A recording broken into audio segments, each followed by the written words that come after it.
น้องธิดาลาวหมานอีกแล้วค่ำคืนนี้มีมาลัยจากเบลเยียมมูลค่าบ่ธรรมดา 1,000 ยูโร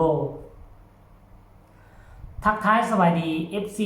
ทุกทานก็แล้วกันมาพบมาพ่อเจบอลาวอีกคลิปนี้เป็นคลิปสุดท้ายก่อนนอนทานผู้ชม FC แฟนคลับเฮายังมาติดตามการเคลื่อนไหวของน้องธิดาลาวหลังจากมื้อวานนี้เป็นกระแสฮ้อนแห้งที่สุดในขณะนี้ในการไปขึ้นที่วงเสียงวี6ในการเปิดฤดูกาลปีที่6สุดมวลสุดมันต่างฝ่ายต่างได้หับมาลัยเต็มคอมัดสุผู้สุคนหนึ่งในนั้นก็คือน้อง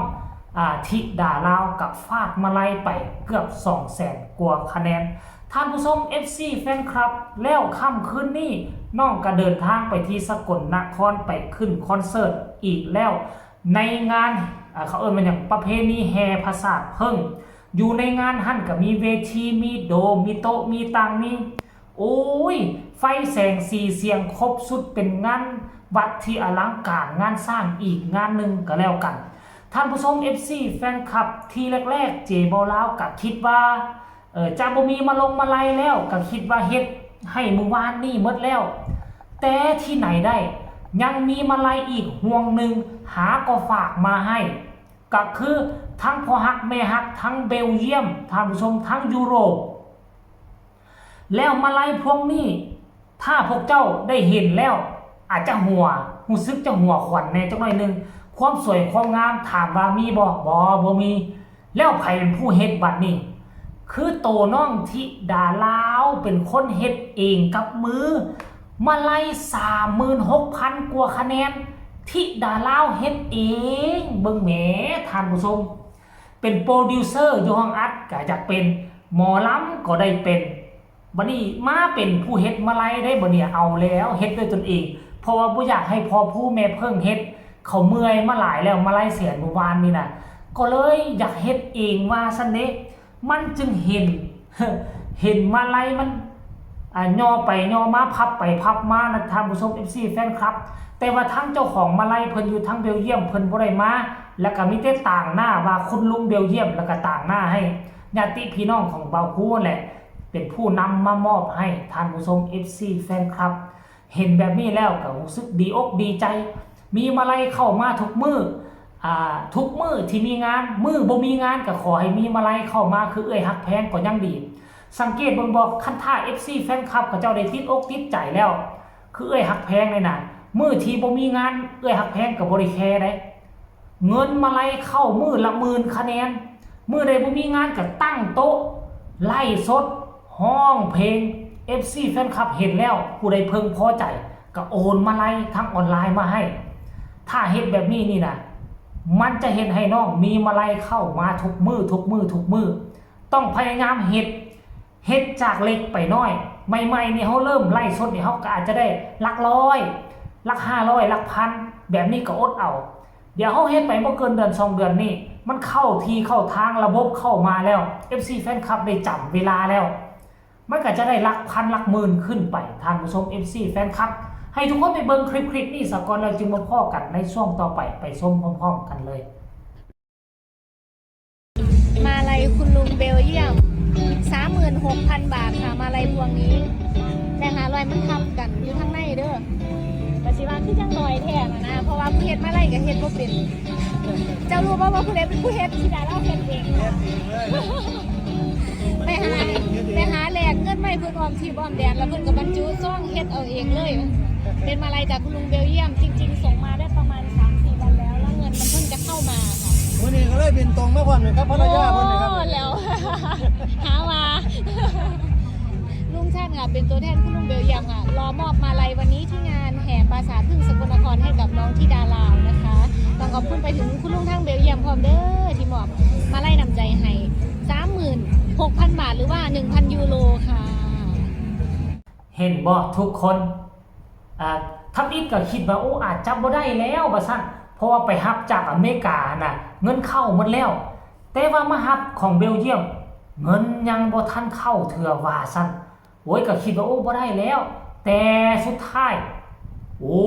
1,000 ยูโรมันบ่ธรรมดาเด้ เงินอยู่ในถุงเขาเฮาจะเฮ็ดแนวใดให้เขาจกถุงมาให้เฮานี่น่ะแต่ว่าน้องธิดาเฮ็ดจักเฮ็ดแนวใดบ่ฮู้ก็บ่เห็นน้องธิดาว่านะขอมาลัยแน่เด้อพ่อแม่จากเบลเยียมจากอเมริกาบ่เคยเห็นน้องปากขอมาลัยแต่อย่างใดแต่เป็นอย่างว่า FC เรานั่นจกเงินให้เป็นพัน 36,000 กว่าคะแนนถ้าเป็นเงินบาทได้พวกเจ้าฮู้บ่ตกเป็นเงินกีบเท่าใด16,500,000 กว่ากีบ 20,000 ก็12 ล้าน13 ล้านแล้ว 30,000 ก็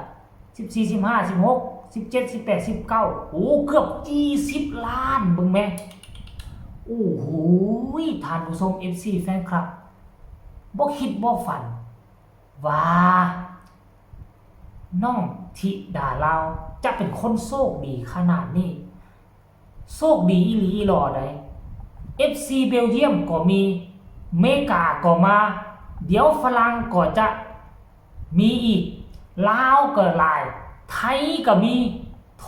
บัดนี้ต่อไปก็สิออสเตรเลียว่าใหม่มีหมดบ่นึงก็เกาหลีบ่นึงก็ญี่ปุ่นมา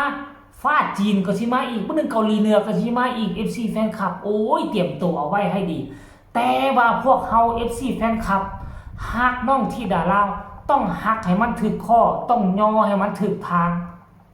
อย่าสู้ไปก้าวกายใส่ศิลปินผู้นั้นอย่าสู้ไปก้าวกายเรื่องราวภายในของวงผู้นี้มันเป็นนิสัยที่บ่ดีเฮาบ่มีวงเป็นของตนเองเฮาสิสนับสนุนศิลปินเฮาแนวใดให้วงอื่นมาตัดสินใจจ้างการจ้างงานเฮาต้องคิดในจุดนี้ได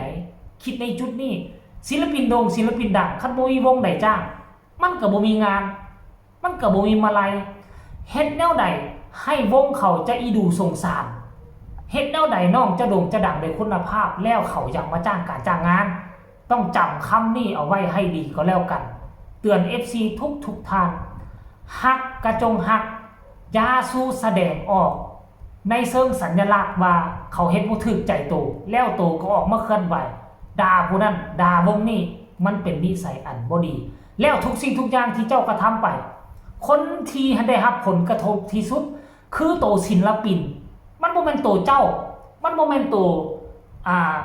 พอผู้แม่เพิ่งมันเป็นโตน้องธิดาเล่าเองที่จะรับผลกระทบนี่ไปเต็มเนาะเพราะฉะนั้นแล้วก็ฝากฟังเอาไว้ซ้ำนี้ก็แล้วกันคลิปนี้ขอแสดงความยินดีกับน้องธิดาเล่าในค่ำคืนที่ในวันที่ดราม่าถาโถมกันยังมี FC แฟนคลับทางไก่มอบมาลัยให้เกือบ20 ล้านคะแนนเป็นเงินกีบนะฝากทุกคนกดไลค์กดแชร์กดติดตามเอาไว้ให้แน่เพื่อจะบ่พลาดในคลิปต่อไปที่สำคัญอย่ากดข้ามโฆษณาท่านใดมีคำตำหนิติชมคำคิดคำเห็นขอความกรุณาส่งข่าวส่งข่าวแบบสุภาพมาหาเจบ่าวลาวทางใต้คอมเมนต์กันแล้วกันสำหรับคลิปนี้ขอลาไปก่อนฝันดี